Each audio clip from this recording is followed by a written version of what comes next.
This is Jessie, the new corporate dietitian here at Eat Fit Go. I took over for Lisa a few months ago, so I know I haven't had a chance to meet all of you yet, but hopefully I will be here in the coming months. Today I'm going to introduce you to a new segment we're going to be doing for the employees of Eat Fit Go called the Topic of the Month.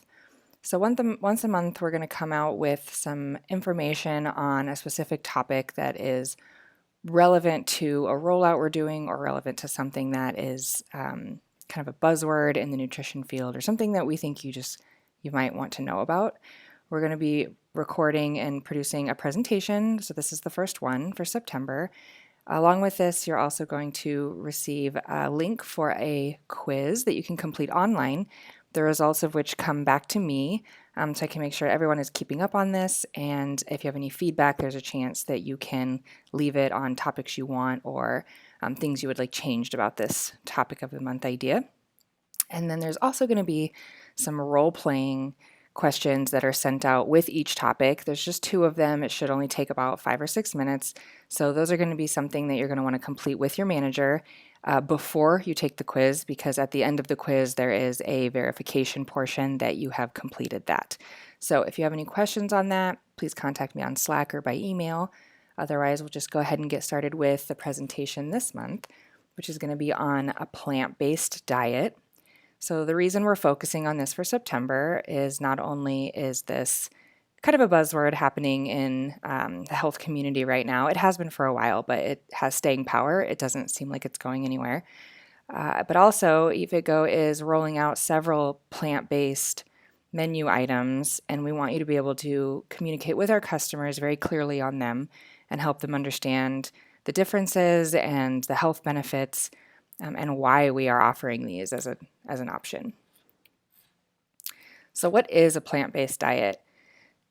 There's this word vegan that is also kind of a buzzword. People get them mixed up, think they mean the same thing, but there is actually differences between a vegan and plant-based diet. Vegan is a little bit of the old school form of a plant-based diet. It's been around longer. That word, anyway, has been around longer, not necessarily the idea of it, but vegans themselves, they label themselves as such because they do not eat any products that are made from animals, which the very obvious ones would be meat, dairy, and then there's the lesser obvious ones such as honey, or salad dressings might contain a bit of anchovy, like in a Caesar salad. So there's kind of more subtle animal products in there. Jello is made from animal collagen, so that would be something a vegan would not eat. But typically, if someone labels themselves as a vegan, it's more than an eating pattern. It's also like a lifestyle. They also won't purchase products that are tested on animals. They won't purchase cosmetics that have any animal products in them or animal-based dyes in them. And the main thing I want to address is that a vegan diet does not necessarily mean a healthy diet. It can. There are definitely ways to do vegan healthfully if you have a lot of time and knowledge to prep and research and know exactly what's in all of your ingredients. It can be quite challenging because it is very restrictive. But it is possible to have a healthy vegan diet. It's also entirely possible to have a very unhealthy vegan diet.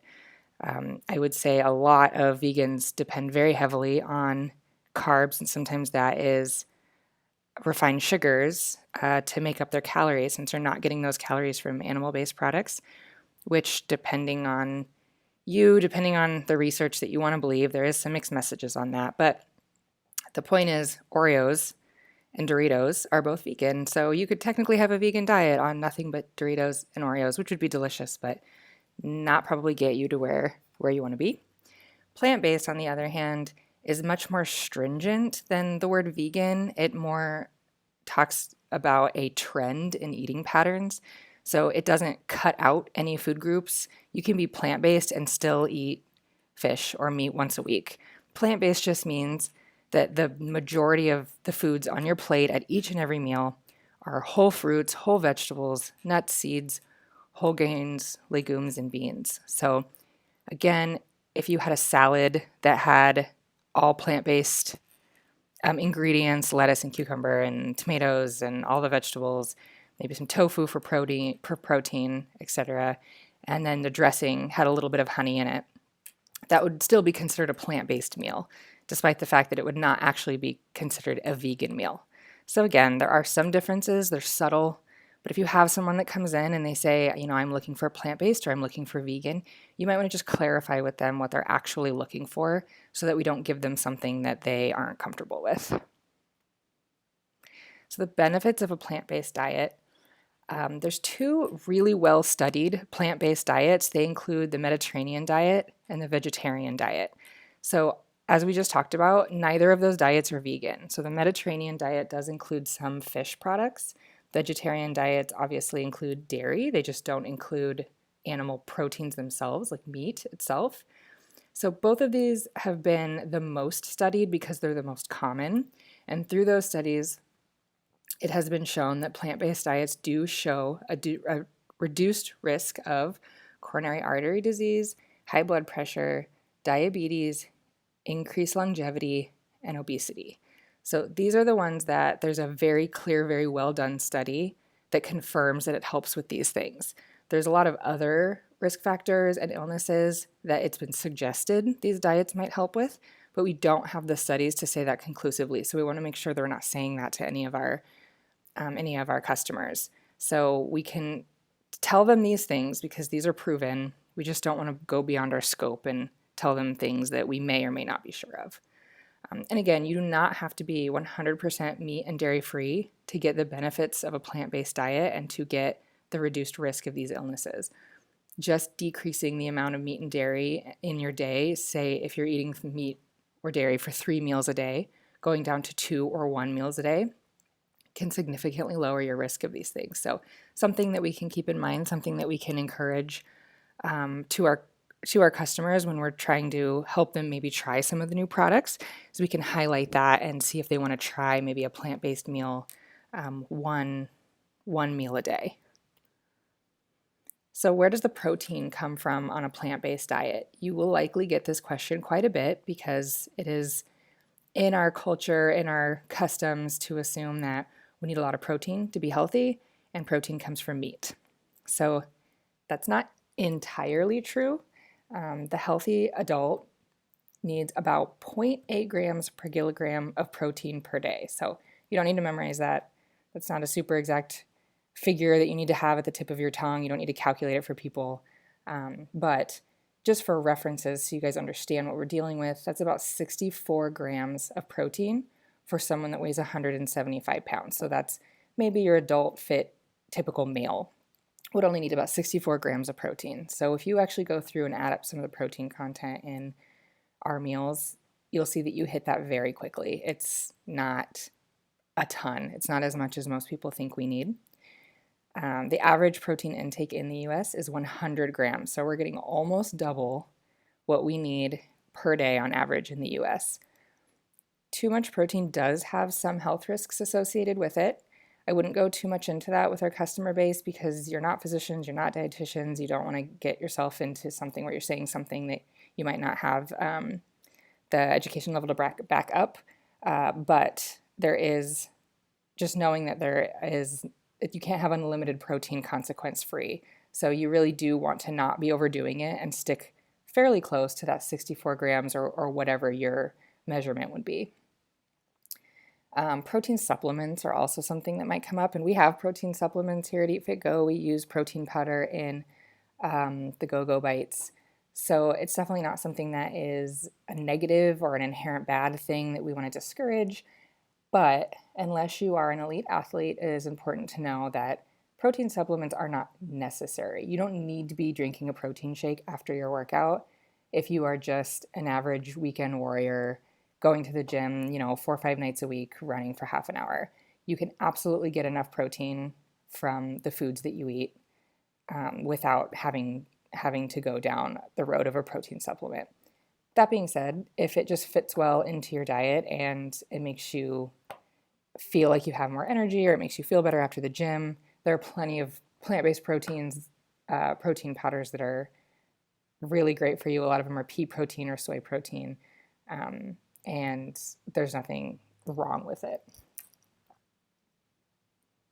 So these are some of the things that we use in our products to add protein to the Eat Fit Go meals without adding animal products. So beans, for example, have about 7 grams of protein per cup. Lentils are a huge, huge protein source with 19 grams of protein per cup. You can keep going down there, go down the list, but for example, nuts, 16.5 grams, that's for half a cup, because typically people don't sit down and eat a full cup of nuts. That would be quite caloric and quite high in fat. So we just want to be reasonable about what people would probably eat. But as you can see, even things like edamame, quinoa, and even your very basic baked potato has some protein in it. So there's a lot of protein available in plant sources. And again, it is entirely possible to get all of your protein needs from a plant-based diet if you want. The cost of animal protein. So we already talked about some of the disease states that having animal-based proteins can contribute to, and if you cut those things out, it can really help to lower your risk of that. But there is some other things to consider. For example, environmental costs. There is a lot of news and data out there right now about greenhouse gases and how it's affecting the planet, global warming, etc. This is something that is worth considering, that animal products do produce far more greenhouse gases than plant-based proteins do. So if you're an environmentally conscious person or you have a customer that's environmentally conscious, something you could bring up to them. We don't ever want to be preachy. We don't ever want to tell people this is the right way. Use your best judgment. It's just something, if the conversation arises, just a touch point that you can have in your arsenal. Again, animal proteins have been linked to a variety of chronic diseases, as we talked about earlier, including heart disease and cancer, and an increase in blood pressure. So the current plant-based meals that we have are not a ton. We have the black bean burritos, which are meat-free but do have dairy from the cheese.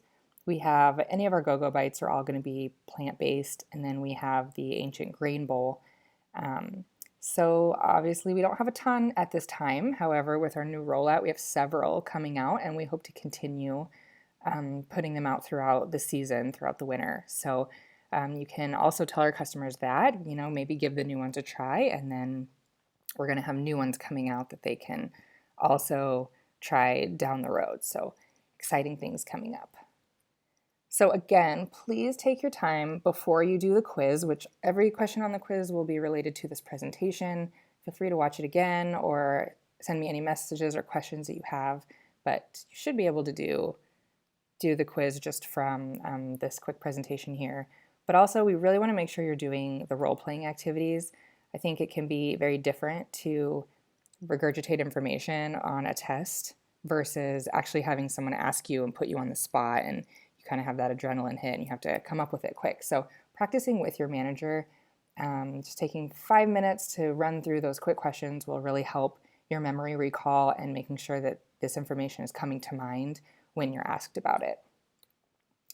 So again, here's all my contact information if you have any questions or you need to get a hold of me. This is the link to the actual quiz itself. You can either copy and paste that right into your browser, or you can do that QRS code, which I didn't try it, but I was told it works, so fun and high tech. But again, it will ask you your name and which store you work at, and I will be tracking when these are completed. If you could please have them completed by October 10th. We would like to, moving forward, have these out by the first of the month every month.